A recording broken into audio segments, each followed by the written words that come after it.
আসসালামু আলাইকুম। Passage blog থেকে আপনাদেরকে স্বাগতম। এখন সময় হচ্ছে বর্ষাকাল। এখন নদী নালা খাল বিল প্রচুর মাছে ভরে গেছে, বিশেষ করে হচ্ছে বর্ষার পানিতে জমিতেও মাছ চলে এসেছে। আমি আমার নানু বাড়িতে চলে এসেছি নেত্রকোনাতে, আপনারা দেখতেই পাচ্ছেন এটা একটি খাল এবং সাঁকো। এই সাঁকোটি পার হয়ে আমি যাচ্ছি। আজকে মূলত হচ্ছে দেশীয় কিছু মাছ ধরবো মামার সাথে, অনেক মজাদার হবে ভিডিওটি। আশা করি ভিডিওটি স্কিপ না করে সম্পূর্ণ দেখবেন এবং কমেন্ট করে অবশ্যই জানাবেন ভিডিওটি কেমন লাগছে এবং কোথায় থেকে দেখছেন অবশ্যই জানাতে ভুলবেন না। নেত্রকোনার কিছু উল্লেখযোগ্য নদ নদীর মধ্যে রয়েছে মগরা, তেওড়াখালী, ধুপিখালী, লাওয়ারি, সুরিয়া, সাইডুলি, ধলাইসহ ইত্যাদি। এর মধ্যে আমি এখন যে নদীর কাছে অবস্থান করছি এটা হচ্ছে মগরা নদী।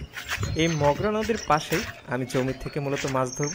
চলুন ভিউয়ার্স, দেখা যাচ্ছে আমরা জমিতে একটি হচ্ছে জাল পেতেছি। এই জালটা হচ্ছে এমন একটা জাল, এটাকে চায়না ম্যাজিক জাল বলা হয়ে থাকে।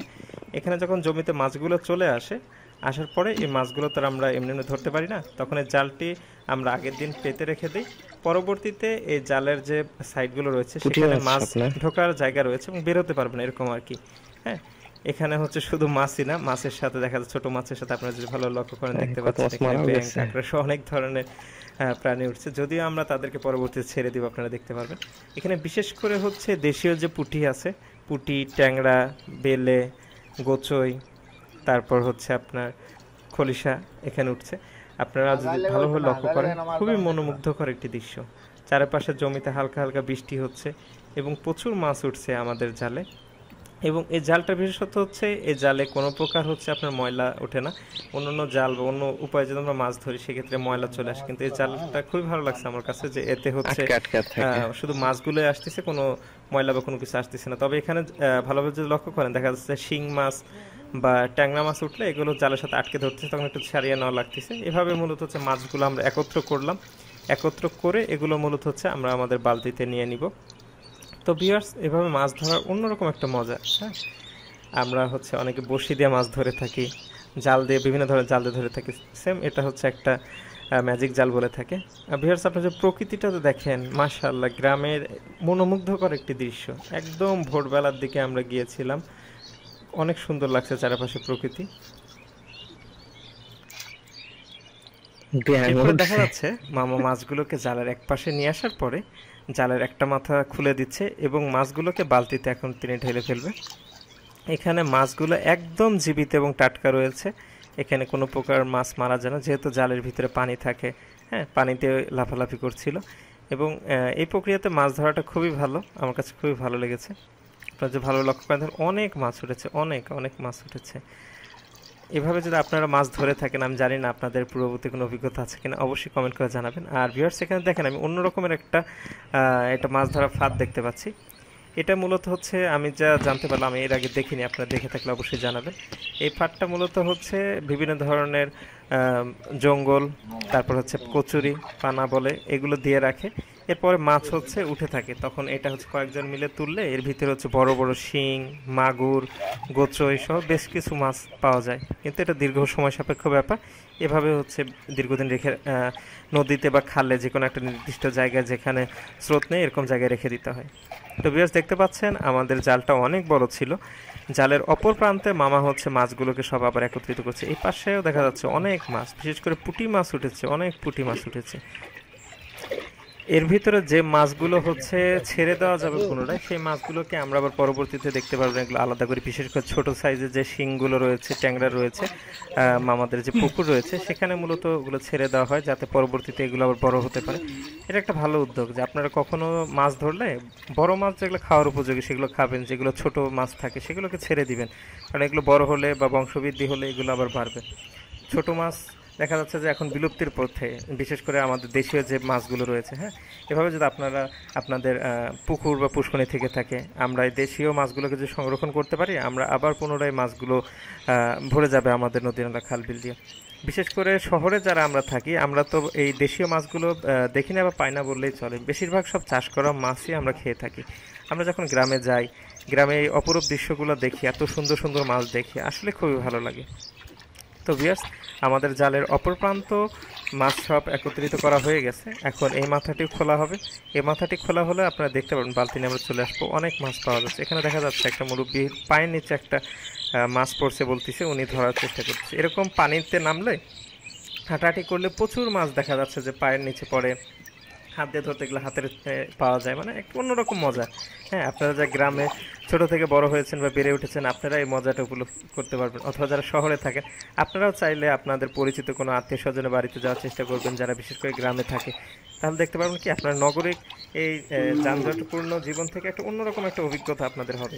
আমরা তো ঘুরতে যাওয়ার জন্য অনেক রকম জায়গায় যেয়ে থাকি, তবে গ্রামের ঘোরার একটা মজা অন্যরকম মজা। হ্যাঁ ভিউয়ার্স, আপনারা দেখেন অনেক মাছ উঠছে, আবার অনেক মাছ উঠছে।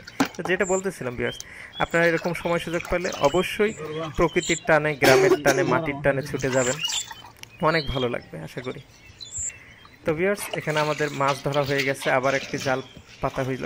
যেহেতু মাছ উঠতেছে, আমরা জালটি রেখে আসলাম যাতে পরবর্তীতে আরও মাছ ওঠে, আমরা পরবর্তীতে আরও যাতে ধরতে পারি। এরপরে আমরা যে মাছগুলো ধরলাম এগুলো নিয়ে এখন আমরা বাড়ির পথে রওনা দিব। কিন্তু আমরা যে মাছগুলো ধরলাম শুধু এখানে মাছই না, এর আগে আমি বলেছিলাম যে মাছের সাথে ছোট ছোট অনেক ধরনের প্রাণী উঠেছে, যেমন বিশেষ করে ব্যাঙ, কাঁকড়া উঠেছে। আমরা এগুলোকে এখানে ছেড়ে দিব যাতে তারা তাদের আবাসস্থলে চলে যেতে পারে। এই যে বিশেষ করে দেখা যাচ্ছে ছোট ছোট কাঁকড়া উঠছে, ব্যাঙ উঠছে, তারা নিজেরাই উপরে চলে আসতেছে। হ্যাঁ, এবং ভিউয়ার্স আপনারা দেখতে পাচ্ছেন কি সুন্দর মাছ, সব মাছ তাজা মাছ লাফাচ্ছে।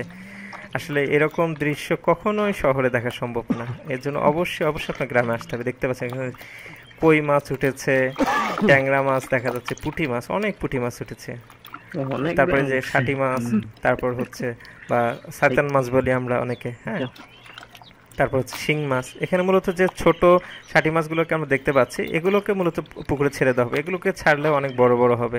হ্যাঁ, এগুলো বড় হইলে এগুলো অন্যরকম টেস্ট। ছোট মাছ খাওয়া কখনোই ঠিক না, বা ছোট মাছ এভাবে নষ্ট করাটা ঠিক না। আমরা পুনরায় হচ্ছে আমাদের জালটি আবার পাততেছি, দেখা যাচ্ছে ভিউয়ার্স। এবং এখান থেকে মাছের সাথে যে অন্যান্য প্রাণী রয়েছে সেগুলো আলাদা করে আমরা বাসায় নিয়ে যাব। এবং এখানে বিশেষ করে যে পুঁটি মাছ রয়েছে বা যে মাছগুলো হচ্ছে, সব মাছ তো একসাথে খাওয়া বা প্রসেসিং করা সম্ভব না। এখানে গ্রামে আরেকটা পদ্ধতি রয়েছে যে পুঁটি মাছ কাটার পরে এগুলো হচ্ছে রোদে শুকানো হয়, যেগুলোতে বলা হয় হচ্ছে শুটকি। হ্যাঁ, আপনারা হয়তো খেয়েছেন বা খেয়েছেন কিনা জানি না। শুটকি মাছ অনেক মজা লাগে খেতে, বিশেষ করে পুঁটি মাছের শুটকি। এগুলো 2 থেকে 3 দিন রোদে দিলে এগুলো অনেক সুন্দর হয়ে যায় শুটকি। আর নদীটা দেখতে পাচ্ছেন ভিউয়ার্স, অনেক সুন্দর নদী। নদীটা খুবই ভালো লেগেছে আমার কাছে, এই মগরা নদীটি। আমি আপনাদেরকে চারিপাশে একটু ঘুরিয়ে ঘুরিয়ে দেখানোর চেষ্টা করতেছি। অনেক সুন্দর নদী। এই নদীতে এখনও হচ্ছে দেখা যায়, মাঝে মাঝে দেখতে পাই যে আপনার বড় বড় নৌকা যাচ্ছে, তারপর হচ্ছে বিভিন্ন স্থান থেকে বাঁশ কেটে নিয়ে বাঁশগুলো যাচ্ছে। হ্যাঁ, আমি স্থানীয়ভাবে জানতে পারলাম বাসগুলো হচ্ছে সিলেটের ওইদিকে চলে যায়। হ্যাঁ, এবং এই যে আবার সাঁকো পার হয়ে আমরা যাচ্ছি, মানে সাঁকো পার হওয়াটা একটা অন্যরকম একটা অনুভূতি। হ্যাঁ, মানে আপনার কখনো যে পার হয়ে থাকেন অবশ্যই জানাবেন। এবং এটা এক ধরনের জাল, এই জাল দিয়ে মাছ ধরা যায়, এটা হচ্ছে ঠেলা জালি বলে থাকে। এবং আশেপাশে দেখতেই পাচ্ছেন গ্রামীণ কি সুন্দর পরিবেশ, হলুদ গাছ, পাশে কচু গাছ, কলা গাছ, সুপারি গাছ, অনেক সুন্দর একটা গ্রাম। তো ভিউয়ার্স, আমরা এখন আমাদের বাড়ির উদ্দেশ্যে রওনা দিয়েছি এবং যাচ্ছি। দেখতে পাচ্ছেন চারিপাশে দেশীয় মুরগি দেখা যাচ্ছে, এগুলো হচ্ছে ছেড়ে দিয়ে পালন করা হয়। এবং এই মুরগিগুলো মূলত হচ্ছে এই যে ছোট পোকামাকড়, কীটপতঙ্গ খেয়েই বড় হয়ে থাকে। এবং এগুলো অন্যরকম টেস্ট, দেশি মুরগির অন্যরকম টেস্ট। এখানে দেখা যাচ্ছে 2টি মোরগ লড়াই করতেছে। হ্যাঁ, গাছে লেবু ধরেছে, অনেক সুন্দর দৃশ্য। এখন আমরা যে মাছগুলোকে মূলত আমরা পুকুরে ছাড়তে পারবো, সেই মাছগুলোকে আমরা আলাদা করতেছি। এখানে বিশেষ করে দেখা যাচ্ছে যে পুঁটি মাছগুলো জীবিত আছে সেগুলো আলাদা করতেছি। আসলে পুঁটি মাছগুলো যখন ধরা যায় তখন তাজাই থাকে, কিন্তু পরবর্তীতে বাসায় নিয়ে আসতে আসতে দেখা যাচ্ছে যে মারা যায়। এই মাছগুলো একটু অন্য অন্য মাছের তুলনায় জানটা নরম। অন্য অন্য মাছ যেমন হচ্ছে যেগুলো কই, শিং, ষাটি মাছ, তারপর ট্যাংরা মাছ, গোচই মাছ, এগুলোর একটু জান শক্ত হয়ে থাকে, কিন্তু পুঁটি মাছটা একটু কম থাকে। তারপর আমরা দেখতেছি যে মাছগুলো তাজা আছে সেগুলো কিছু ছাড়ার ব্যবস্থা করতেছি। পুঁটি মাছ এর ভিতরে হচ্ছে আমরা এছাড়া শিঙের যে বাচ্চাগুলো উঠেছিল, তারপরে কই মাছ, এগুলো ধরে আলাদা করতেছি। অনেক সুন্দর লাগতেছে। এখানে একটা ব্যাঙের বাচ্চা চলে আসছে দেখা যাচ্ছে। এছাড়া যদিও আমরা আলাদা করছি, তারপরে দেখা যাচ্ছে যে অনেক এগুলো কীটপতঙ্গ চলে আসে, আবার এগুলো চলে যায় আশেপাশে পুকুর, নদী, নালা, খালবিল আবার চলে যায়। মাছগুলোকে আলাদা করার সুবিধার্থে আমরা নিচে ঢেলে নিয়েছি। ভিউয়ার্স দেখেন সব তাজা মাছ কিরকম নড়তেছে, মাশাআল্লাহ মাশাআল্লাহ। কই মাছ মূলত বর্ষাকালে এভাবেই হচ্ছে পুকুর, খালবিল থেকে উঠে বাসায় চলে আসে। যখন প্রচণ্ড বর্ষা হয়, বর্ষার পানিতে দেখা যাচ্ছে তারা হচ্ছে এভাবে হেঁটে হেঁটে বাসায় চলে আসে বা এক জায়গা থেকে অন্য জায়গায় চলে যায়। অন্যান্য মাছ না গেলে এই মাছটা দেখা যাচ্ছে এইভাবে চলতে পারে এবং পানি ছাড়া এই মাছ দীর্ঘক্ষণ বেঁচে থাকতে পারে। এখানে একটা উল্লেখযোগ্য মাছ রয়েছে, সেটা হচ্ছে দোরকই বলে, হ্যাঁ, বা বৌ মাছ বলে থাকে অনেকে। এই মাছটা অনেকটা বিলুপ্তির পথে। এই মাছটা কিছু দেখা যাচ্ছে এখানে। আমরা পুনরায় আবার মাছ বাছার জন্য বালতি থেকে আরও মাছ ঢালতেছি। হ্যাঁ, এভাবে হচ্ছে যে মাছগুলোকে ছেড়ে দেওয়ার উপযোগী সেগুলোকে আলাদা করে নিচ্ছি। তো ভিউয়ার্স, এই ছিল আজকের আমাদের মাছ ধরার ভিডিও। এরকম মাছ ধরার ভিডিও সহ গ্রামের ভিডিও পেতে বা কীরকম ভিডিও আপনারা চাচ্ছেন আমাদের চ্যানেলে, অবশ্যই কমেন্ট করে জানাতে ভুলবেন না। এবং কোথায় থেকে ভিডিওটি দেখছেন অবশ্যই লিখে জানাবেন। এবং আমাদের চ্যানেলটি যদি সাবস্ক্রাইব করে না থাকেন অবশ্যই সাবস্ক্রাইব করবেন। প্যাসেজ ব্লকে আমরা সবসময় কাজ করি 64 জেলার বিখ্যাত পণ্য নিয়ে এবং আমাদের গ্রাম বাংলার ঐতিহ্য তুলে ধরার জন্য। তো ভিউয়ার্স, ভালো থাকুন, সুস্থ থাকুন, দেখা হচ্ছে পরবর্তী ভিডিওতে। আল্লাহ হাফেজ।